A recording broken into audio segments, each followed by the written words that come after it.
Oi pessoal, tudo bem? Hoje eu tô aqui pra falar pra vocês sobre Dias Perfeitos do Rafael Montes. Esse escritor é brasileiro, tem 23 anos e eu comprei esse livro por indicação do canal Mundo Paralelo, que disse que era um dos finais mais reviravoltantes que ele já tinha lido. E eu acho interessante conhecer os artistas brasileiros que estão entrando em cena agora, porque nós como brasileiros deveríamos dar valor aos escritores novos e dar apoio, dar incentivo, porque eu acho que é importante. Se a gente se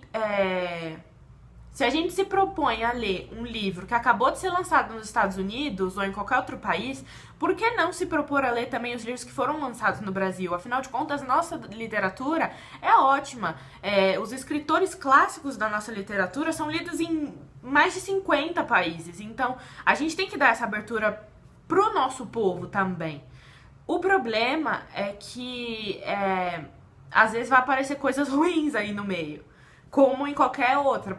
Tem coisas em inglês que eu não gosto, tem coisas em francês que eu não gosto, mas acontece. E eu, com esse livro do Rafael Montes, não nos demos bem nem um pouco, não gostei, e eu vou tentar explicar um pouco melhor por que nesse vídeo.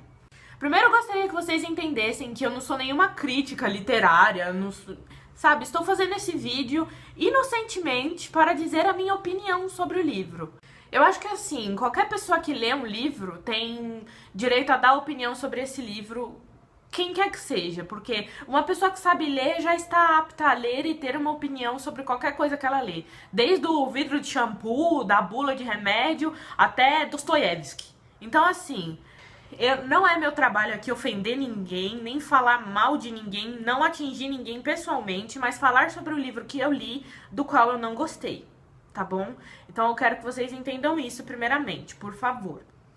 Em segundo lugar, eu venho dizer aqui que eu acho que o papel fundamental da literatura é passar para frente os conhecimentos de certa sociedade. O que não aconteceu com esse livro.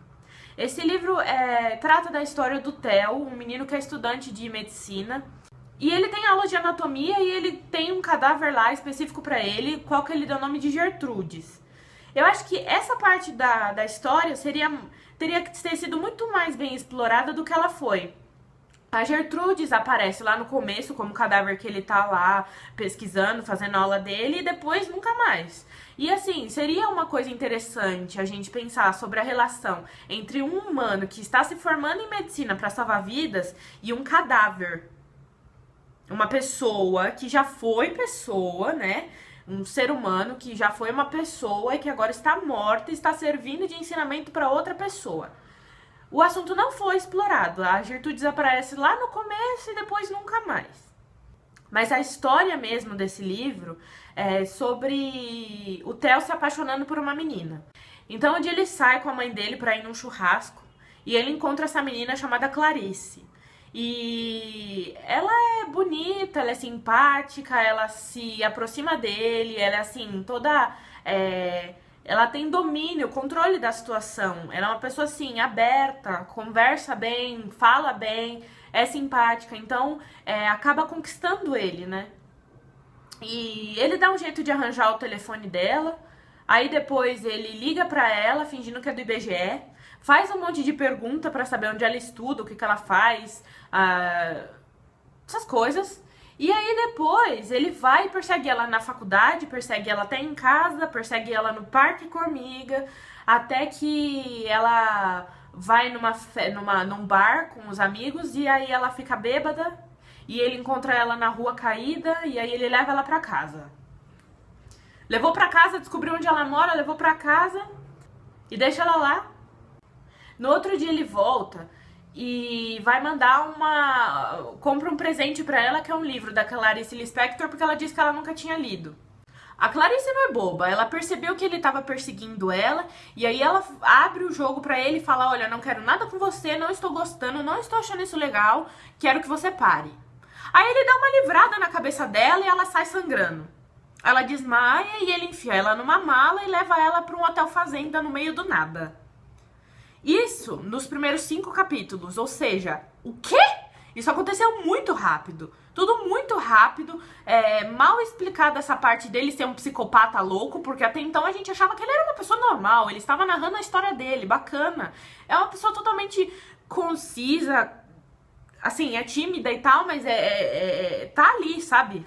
Do nada, o Theo muda de um estudante de medicina normal, como qualquer outro, podia ser um pouco mais tímido que os outros, podia ser um pouco mais fechado, podia nunca ter tido um relacionamento com ninguém. Só que ele muda disso, do nada, para um louco psicopata, sequestrador. Não sei, sabe? É muito rápido, a gente não tem tempo de saber que ele é um psicopata.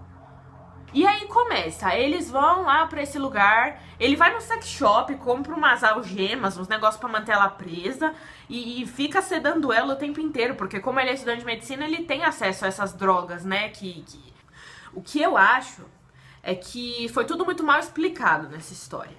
Além dele ser um doido psicopata que sequestra meninas, ele é homofóbico e machista e o escritor nem se propõe a explicar isso. Eu acho que assim, você chegar num livro e falar, bem, eu não gosto de sopa de ervilha porque ela é verde e eu não gosto de coisas verdes. Isso é uma coisa. Agora, você chegar e falar o seguinte, vocês estão me ouvindo, né? Theo não queria iludi-la com luxos de princesa, pois sabia que as questões domésticas eram mais apropriadas às mulheres. E aí, depois disso, é como se ele tivesse falado, querida, tem filé mignon pra janta. Olha, não gosto de sopa de ervilha porque é muito ruim e verde. Mas pera, alguém que coloca isso aqui num livro, vamos pensar. A pessoa colocou isso no livro e não explicou o porquê. Eu acho que uma frase como essa deveria ter pelo menos uma explicação, porque você deixar isso ali marcado sem depois ter uma explicação pra isso, sem depois ter uma reflexão sobre isso, é a mesma coisa que você dissesse que aquilo ali é uma verdade concreta do seu livro e que não vai mudar em momento algum. Só que nos dias de hoje, isso é uma questão séria, isso não deve ser posto aqui sem nenhum tipo de reflexão. Isso aqui não deve passar batido, só que no livro passou totalmente batido, passou como se fosse... Passou totalmente batido, foi como se ele falasse assim, me vestir de calça jeans porque não gosto de bermudas, sabe? Uma coisa que é uma verdade absoluta e que não deveria ser explicada, mas tem que ser explicado, porque uma coisa dessa não tá certa, principalmente no dia de hoje, que a questão do machismo está sendo muito questionada. Eu acho que fazer isso e depois ainda por cima, o que me mata mais é que a saída que deu pra ele, no fim das contas, a saída que o Theo teve, o final que ele teve, levou ele a ser a mesma pessoa do começo e do fim do livro. Não teve a mínima mudança. Olha...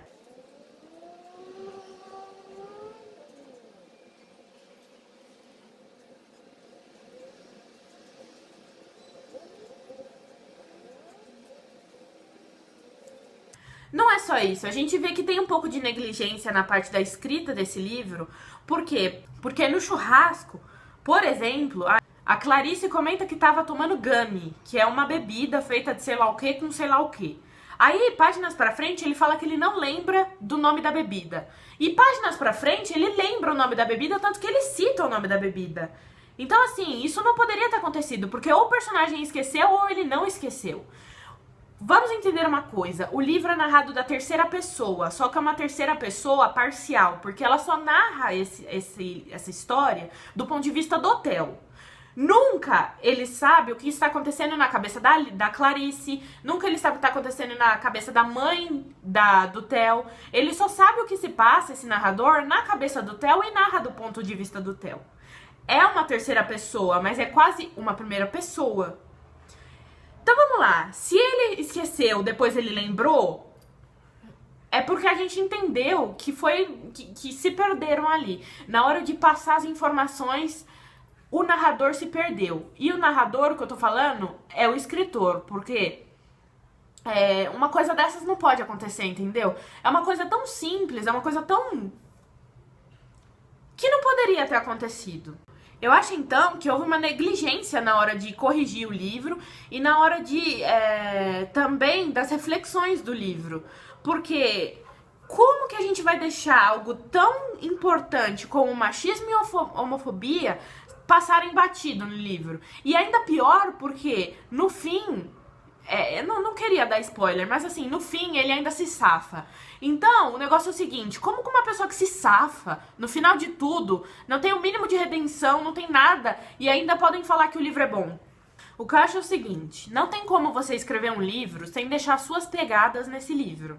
Sem deixar a marca de uma pessoa, de um ser humano que teve experiências ao longo da vida e, baseado nessas experiências, escrever um livro. Mesmo que esse livro não tenha nada a ver com a sua realidade.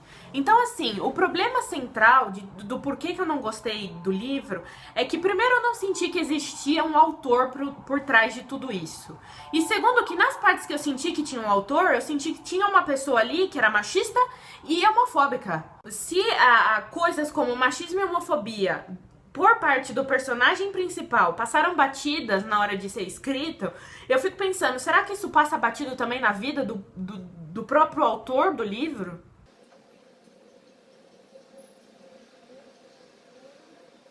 E tem uma coisa pior ainda, né? Porque o livro, não necessariamente a história, precisaria terminar com um final feliz. O Theo preso atrás das grades e a Clarice namorando um cara perfeito, fofo, maravilhoso. O problema é que não tem o mínimo de redenção. Não tem o mínimo de nada o livro. É uma história em que o cara se safa e ele fez um monte de coisa errada e ele mesmo assim se safa e ele não prestou atenção em nada que aconteceu na vida dele. Ele passou impune. Mas não é o tipo de impune que você fala, nossa, isso é uma crítica à nossa sociedade, não. É o tipo de impune que você sabe que, não levou a nada, entendeu? Não levou ninguém a... esse livro tá sendo, por aí, ele tá sendo classificado como romance policial. Em nenhum momento isso aqui é um romance policial. Isso é a história de um louco psicopata que sequestra uma menina e que faz o que ele quiser com essa menina e pronto, e acabou.